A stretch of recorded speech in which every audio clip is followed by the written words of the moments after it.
تو یہ آگے سے بک بک کرتی ہے. سو اب تو یہ ہوتا ہے کہ میرا بیٹا بھی ہمارے ساتھ بیٹھ کے ناشتہ کرتا ہے, اس کا ناشتہ بھی میں بناتی ہوں. تو میں نے ان سے پوچھا کہ جب ایسی کیفیت ہوتی ہے تو اس وقت جب ناشتہ بناتے ہوئے صبح صبح بہو آپ کی سو رہی ہے اور وہ نہیں آتی نہ آپ کو ہیلپ کرنے, تو کیا وہ فرمائش نہیں کرتی کہ میرا ناشتہ بھی بنا کے رکھ دو؟ انفیکٹ یہ ایک اور مور اوور ہوتا ہے کہ آپ اپنے پھر بزرگوں کو دبانے کی کوشش کرتے ہو یہ سوچ کے کہ میرا میاں تو میرے ساتھ ہے. ایسی عورتوں کا کیا کوئی علاج ہو سکتا ہے؟ آپ کے پاس ہے تو لڑکیوں کو خوبصورت نہیں قابل رشک ہونا چاہیے, اڈوریبل, کہ جس میں ان کے اپنے ہوں یا پرائے ان کی تعریف کریں, ان کی تحسین کریں, ان جیسا بننے کی کوشش کریں. ہم لائے ہیں آپ کے لیے ایک بہت ہی خوبصورت پاکستان کی تاریخ میں پہلا کورس, اڈوریبل گرل. ویسے تو اڈوریبل اس کو کہتے ہیں جس پہ رشک آئے, جس جیسا بننے کی کوشش کی جائے. 3000 سال کی انسانی تاریخ میں عورتوں میں 20 خوبیاں پسند کی گئی ہیں. ان خوبیوں کا ذکر ہے اس کورس میں. یہ 50 گھنٹے کا کورس ہے آن لائن. آپ اپنے موبائل پہ, اپنے لیپ ٹاپ پہ گھر بیٹھے صبح دوپہر شام کسی وقت بھی کر سکتے ہیں. آپ کی بیٹی کی, آپ کی بہن کی, ایون آپ کی بیوی کی کوئی بھی عمر ہو, آپ اس عمر میں اس کی تعلیم اور تربیت, حسن اور خوبصورتی ڈھل جاتا ہے. پر یہ تعلیم اور تربیت ہے یہ آپ کو اڈوریبل بناتی ہے. اور اس معاملے میں یہ کورس ہمیشہ آپ کے ساتھ رہے گا. آپ نے اپنا نام, ای میل اور واٹس ایپ نمبر ہم کو بھیجنا ہے اور آپ کو جواباً ملے گا یوزر نیم, پاسورڈ. خاتون حضرات, کچھ مسائل کا, کچھ بیماریوں کا شاید فوری حل نہیں ہوتا, کوئی انجیکشن نہیں بنا ہوا. یعنی اب تک میں نے کوئی ایسا انجیکشن نہیں دیکھا کہ کسی سست, کاہل, اتھری, بدتمیز, بد تہذیب لڑکی کا کوئی ایسا انجیکشن بنا ہو, ایسی کوئی ڈوز دے دی جائے کہ وہ ٹھیک ہو جائے. پر نہیں, اتنی مایوسی والی بات بھی نہیں ہے.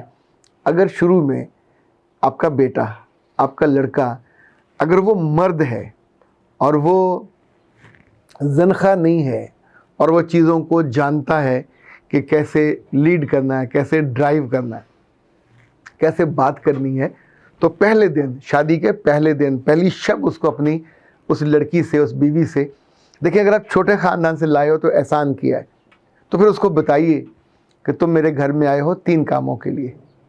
میں تم سے محبت کروں گا, تمہاری عزت بھی کروں گا, تمہاری ضرورتیں بھی پوری کروں گا, تمہارے خاندان سے ہم اوپر تم کو لے آئے ہیں. لیکن وائس ورثہ جو تم کرو گے, جو ہماری ایکسپیکٹیشن ہے, جس وجہ سے ہم تمہیں لے کے آئے ہیں, ہم اپنے لیول سے, اس سے اچھے لیول سے بھی لا سکتے تھے, پر ان میں عام طور پہ بعض دفعہ تمیز کم ہوتی ہے, تہذیب کم ہوتی ہے, گھر کی اونرشپ کم ہوتی ہے.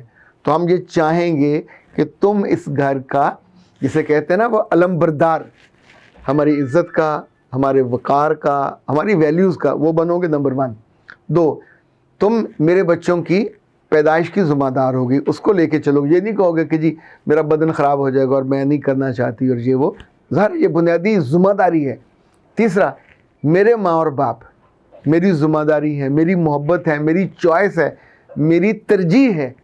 دیکھیں ساری عمر ہم کبھی ماں باپ کے اینگل سے نہیں سوچ پاتے, ہم عام طور پر لڑکیوں کے اینگل سے دیکھتے ہیں, اور جیسے جو شکایت لے کے آپ اس کے اینگل سے اس وقت عام طور پہ دیکھنے لگ جاتے ہو. پر سچ کا اور حق کا رویہ تو یہی ہے کہ اس لمحے آپ کو اس کو دیکھنا چاہیے کہ جو لے کے آئے ہیں ان کی ترجیح کیا ہے, ان کا گھر اچھا چلے, ان کے بیٹے کو خوشی ملے, اور ان کی عزت ہو, ان کا اکرام ہو, ان کا بڑھاپا سیف ہو.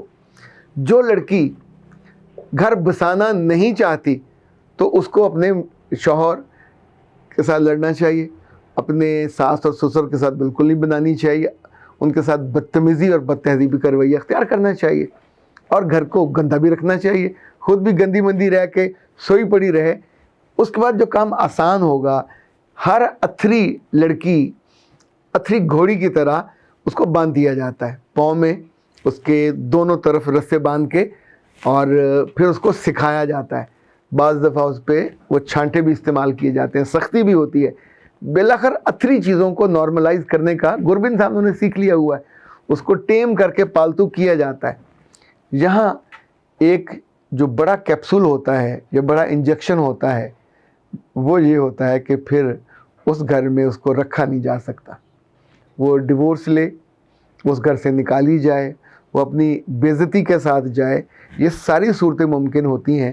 اور لوگ ان کو اختیار کرتے ہیں، اس موقع پہ یہ واپس جا کے اپنے گھر والوں کا بھی نیچا سر کرتی ہیں، خود بھی ڈیفینسو ہوتی ہیں۔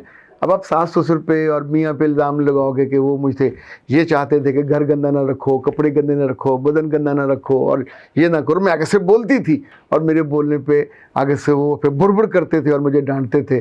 کتنا ظلم تھا، کتنا ظالم یہ معاشرہ ہے۔